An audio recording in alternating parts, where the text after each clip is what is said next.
les entreprises, on peut tout aussi trouver des postes où on va travailler directement avec l'atole qu'on va modifier. On fait aussi des simulations numériques pour simuler donc du coup les outils, voir si la pièce obtenue est bonne et elle répond aux attendus du client ou non.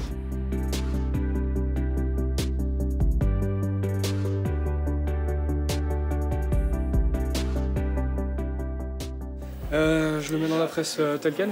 Je sais pas. On se demandait si on le mettait comme ça, dans la presse. Ah, directement? Oui.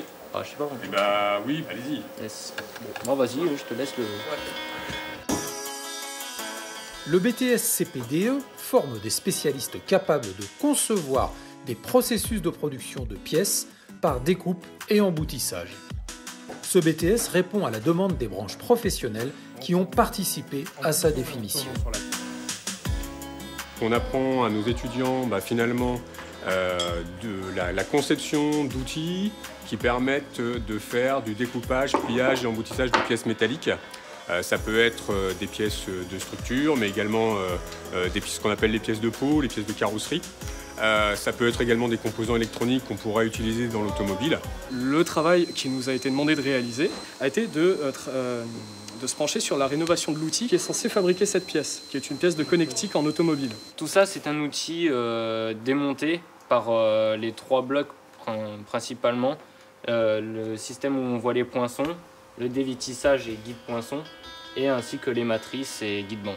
Tous les secteurs d'activité économique sont concernés par la réalisation de pièces découpées et embouties, comme par exemple le secteur de l'aéronautique, du spatial, du bâtiment, de l'électroménager, de l'horlogerie, de la connectique et bien entendu de l'automobile. Il faut savoir qu'aujourd'hui, toutes les pièces carrosserie, elles passent toutes par l'emboutissage ou la découpe, donc que ce soit des portières, des capots, des pare-chocs. On travaille principalement avec des logiciels de conception, des logiciels de simulation.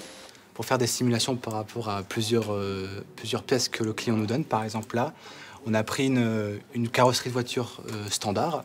Et donc à la fin de cette simulation, on peut voir que la pièce est réalisable, il y a peu de ruptures. Les ruptures, c'est tout ce qu'il y a en rouge.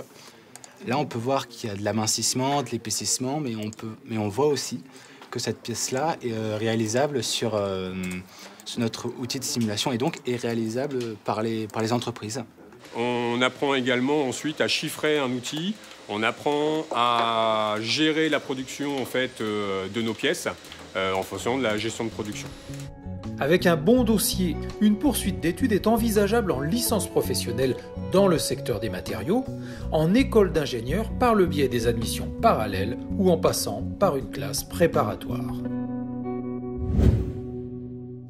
Donc moi plus tard j'aimerais m'orienter vers soit dans de la tôlerie pour l'aéronautique, soit dans des découpages plus fins type horlogerie. En termes de débouchés maintenant pour le travail, ça peut être donc des personnes qui travailleront en bureau d'études pour faire ce qu'ils ont principalement appris ici, qui est de la conception d'outils.